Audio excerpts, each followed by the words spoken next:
Do you want your aim to go from something like this to this? Or are you just interested in learning more about aiming in Valorant in general? Because if so, you've clicked on the right video. Because in today's video, I'm going to be sharing with you some secret tips that I don't see anybody else talking about to get better at the game.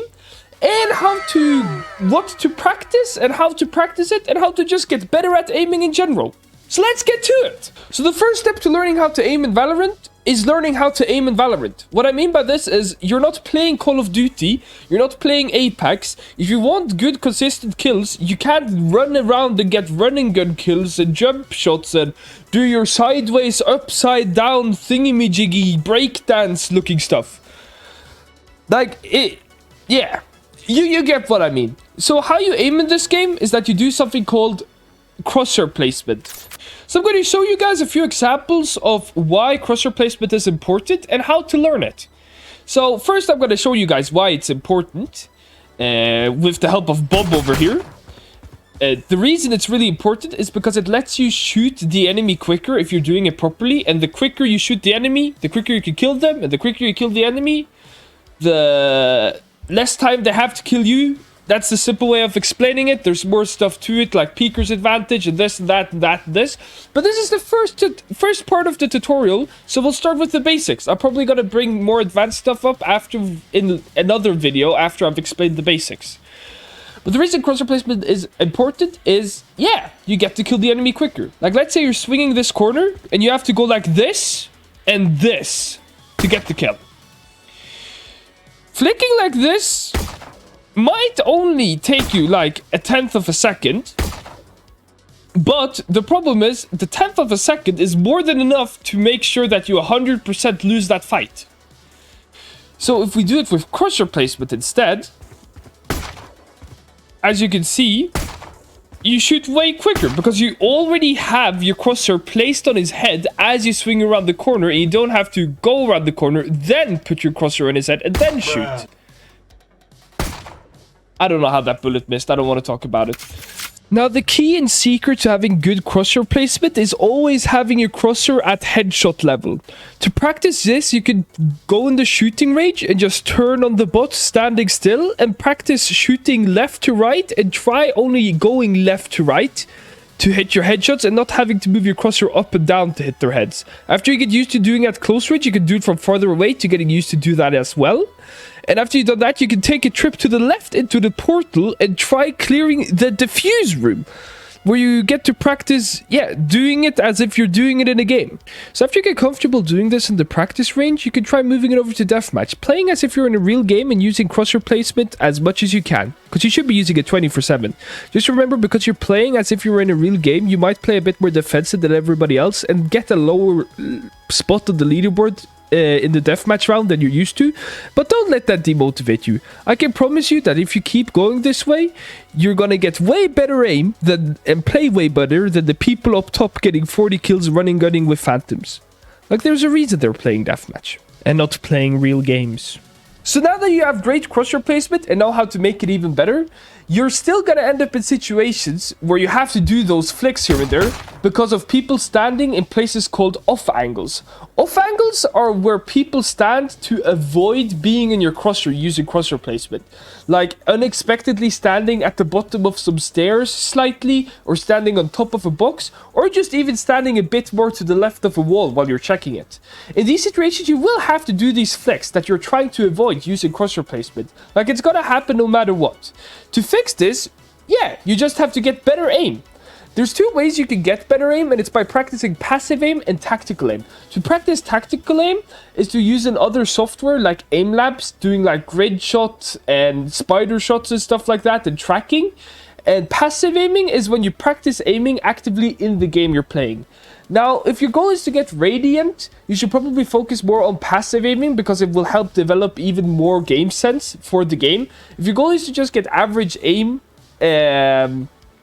in general, you could do like 50-50, but you should also have some tactical aim in there because it can help you get your hands warm and ready to do some crazy stuff.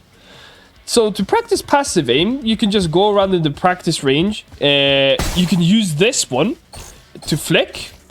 You could You could try doing the 100 or 50 eliminations as quickly as possible. You can play deathmatch.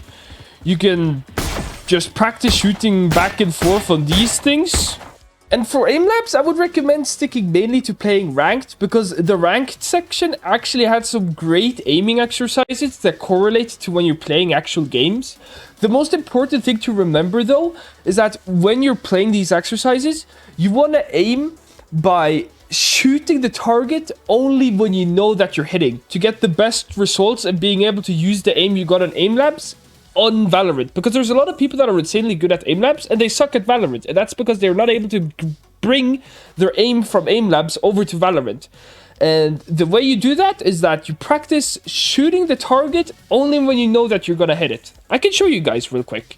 Like, let's say you're playing grid shot. Grid shot is also another great one, just to get you warmed up. So when you're playing grid shot, you don't want to go like this.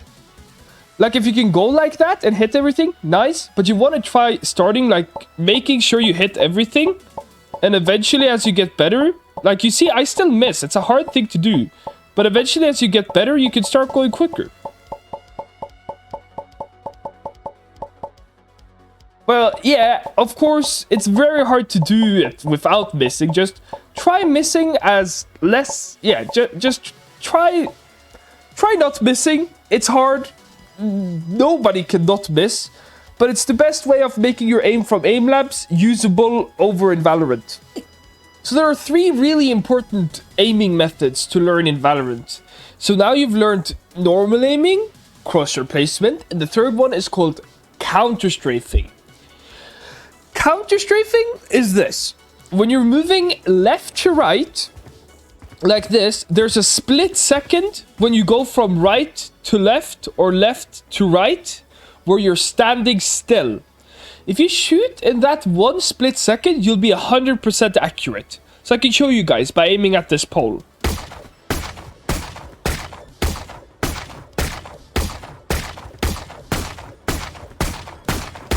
So as you can see, I'm moving, but I'm somehow hitting perfectly where I want to hit. Now, to start off learning the timing of this, you should use a crosshair that has movement error on it. As you can see, you don't have to have the movement error high at all. I have it on 0.009, just enough to the point where you notice it.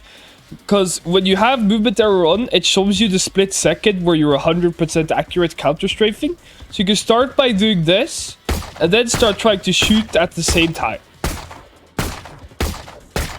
Now, a very important thing about counter-strafing is tracking the enemy player's head while doing it, because there's no point in doing the shot if you can't hit the shot. So you can start off doing it slow against the bots in the practice range, and then eventually working yourself up in speed.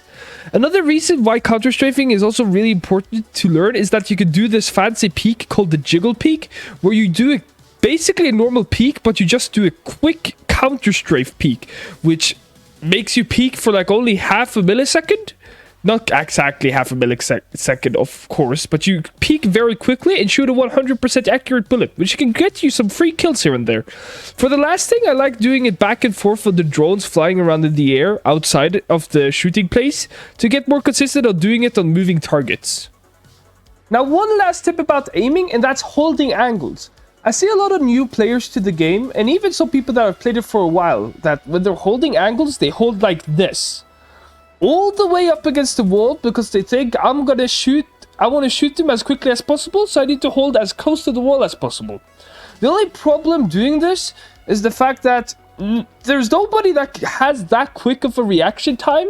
So by the time they're over here, you've already tried to shoot them once like this, they get a free shot back at you, and you're pretty much dead.